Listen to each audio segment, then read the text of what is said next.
You know who hates ECW is the old school extreme fans, the guys that were in those arenas chanting the dirty stuff. You know what I mean? I mean, your die-hard ECW fans. Bringing your hands and your forks. Right.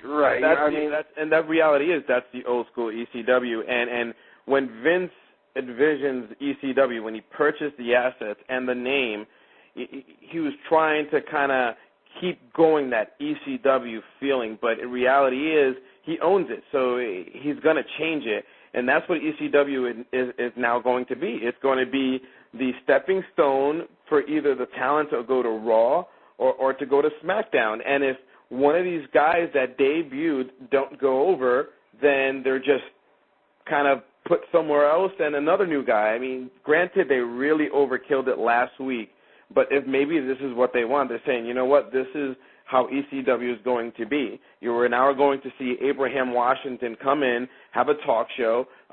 Obviously, he's going to take away from the wrestling because we're so used to seeing mostly wrestling on ECW, but that reality is, obviously, he's going to end up in the ring and wrestle. Same thing with Sheamus. I mean, he's another talent that's coming in. Another thing is who was Evan Bourne before he got to WWE? I mean, it was a guy named Matt Sydal on the indie scene, and then went to ECW. They built him up as kind of a star over on ECW, and now look where he's at. You know what I mean? He's over on Raw, which is the premier brand. So it's not to say that guys like Sheamus and Abraham Washington and the other guys that were there as well. You know what I mean? It's not to say that. I mean, this is a start for them. You know what I mean? And they obviously look. I mean, if you couldn't tell before, you can definitely tell now. They obviously look at ECW as a developmental territory of sorts. The guys that are ready from FCW will go through. Most of the guys from FCW that are ready will go through ECW first, and then build their way up to the bigger shows, which are Raw and SmackDown. You know what I mean? But I like it. You know what I mean? It's something fresh. It's something new on ECW, and it'll give you guys the opportunity to see what works and what doesn't work. You know what I mean? And a lot of the times, it's not the guys' fault that their gimmicks don't work. I mean, some of these guys are putting gimmicks that, you know, they tell you what to do, and you have to go out there and shine in that role. And some of the gimmicks that these guys are put in, I mean, God, that Abraham Washington segment last week with the Bella Twins on ECW was probably one of the worst segments I've seen in WWE in years. You know, I mean, that was brutal. When we went off the air last week at about 9 o'clock, and then there was an hour, and then ECW came on, and they started the show. Well, they started the show with Shelton and, what's his name? What's the new guy? Oh, God, I can't remember right now. I can't even remember the result. The Japanese guy. Somebody in the... his name is Yoshi Tatsu. Tatsu, that's what it is. Yeah, he's a big name over in Japan. So it'll be interesting to see what they do with him. And I mean, after that segment, that was the segment that opened the show, and then they did the Abraham Washington segment, which went on for like 20 minutes, and it was just brutal stuff last week on ECW. But nonetheless, you got to build new stars at some point, and that's what they're doing. You know what I mean? 724-444-7444. Call ID number is 30273, followed by the pound key. Once again, 724-444-7444, 30273, followed by the pound key. We'll take some more of your live phone calls here in hour number 2. We got to go to the break here in about 10 minutes, and we're going to come back and talk about whatever. We still got to get to Monday Night Raw and the Edge injury as well. Back to Monday Night Raw, Jose Rivera. I want to roll my tongue. Jose Rivera. I can't say it. Well, thank you, Ryan Clark. I appreciate that. I tried. I can't roll my tongue now, so probably sucks. Maurice and Alicia Fox against Mickie James and Gail Kim. It's good to see Gail Kim back on Monday Night Raw. One of the reports that I got from ECW last week, fan sent in a report, and he basically said that you could clearly see that nobody watches SmackDown because nobody knew who Gail Kim was, or TNA for that matter. You know what I mean? I mean, everybody was like, wow, who? You know, when she came on Raw this past Monday, obviously the crowd was voiced over pretty heavily, so you know we wouldn't have been able to see by her pop anyways. And she came out to Mickey James' music; they came out together anyways. But yeah, she was not over live in the arena. More like, who is this? You know what I mean? So it's her, you know, they know they dropped the ball on her. I mean, that's just the simple reality of it.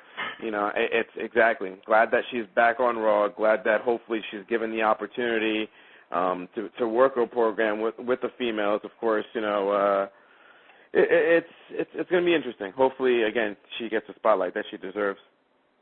I guess money talks, you know what I mean? Because she had it made over in TNA, you know what I mean? Money and fame, I guess talks because she up and left TNA for WWE, and you know it's crazy because we had remember Chris Harris, Braden Walker, who came over, and you know they just treated him like dirt. It seems like, I don't know, it seems like such a good deal. I mean, hell, if WWE, if I was a wrestler and which I'm not, and WWE came to me and said, hey, do you want to come and work for us? I mean, that's WWE, that's national television, that's Monday Night Raw, you know what I mean? I mean, you think about that.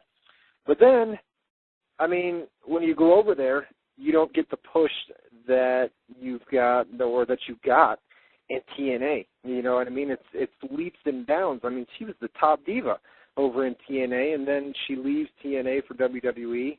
They place her over on SmackDown. We haven't heard much about her. They bring her over on Raw, and they put her in a tag team match, and she's not even in the title picture. You know what I mean? Maybe they're just. I think if they want to work to getting her over next week, we should see some sort of clips in the past of her matches, including her win for the women's title. So this way, audience kind of understands who she is. She has history, and not only that, but became, you know, women's champion when she first debuted. So this way, they kind of get herself over. They normally do that, but with the females, they don't really kind of go all out. They just kind of write you into the show thinking that you know her already. Well, she's excellent, man. I mean, I remember the bouts that she had in TNA were off the hook. Some of the highest-rated segments in TNA on a weekly basis. Not that the knockouts still aren't the highest-rated segments around Impact on Thursdays, but you know, I mean, Gail was a serious worker. You know what I mean over there, and it's kind of sad when you know her talent shines so much over in TNA. Christian as well. You know what I mean, and then he comes to WWE, and you can clearly see. I'm not saying Christian's a bad worker because he's not by any means that. He's awesome. It's just it was a lot more fast-paced over in TNA, and then you get to WWE, and it's a much more slowed-down style, and that's the difference that I see when I watch TNA. Guys like Alex Shelley, Chris Sabin, Consequences Creed, you know, guys like that are balls to the walls, high flyers. You know what I mean? You really don't see that in WWE, for the exception of a few. Evan Bourne being one, Kofi Kingston. They let him do his thing, but. You know, I mean, as far as main event matches, I mean, they work that style. You know, they work that pre-planned match where, you know, the heel will be on the offense, and then the face comes back, and then eventually winds up winning it at the end. You know what I mean? And in TNA, I don't see as much of that. I see match to match. You know what I mean? You don't. It seems like in WWE, you see that same thing. Match after match after match after match, and TNA, I think, I don't know. I'm a big fan. It's just the end result in the WWE is predictable. You know, it's a storyline developing in, you know, outside the ring and supposedly finishing inside. You know, with TNA, it shows you wrestling. It's going to show you wrestling matches. And then you have their stale backstage footages, which irks me, and the way they kind of develop the storyline. But once they step inside that square circle, you know, it's a different story. You know, it's not a not square circle, yeah. So, I kind of called myself said it, but I was like, you know what, I'll just flow it in. If I get corrected, I get corrected. Well, I was going to let that go, too, but I figured somebody like WWE Raw fan in the chat or somebody would bring it up, you know what I mean? So now every time you screw up, I'm going to call you out on it now. Cody That's Rhodes. what happens when you're live, baby, live, to steal your words. Live, baby, live.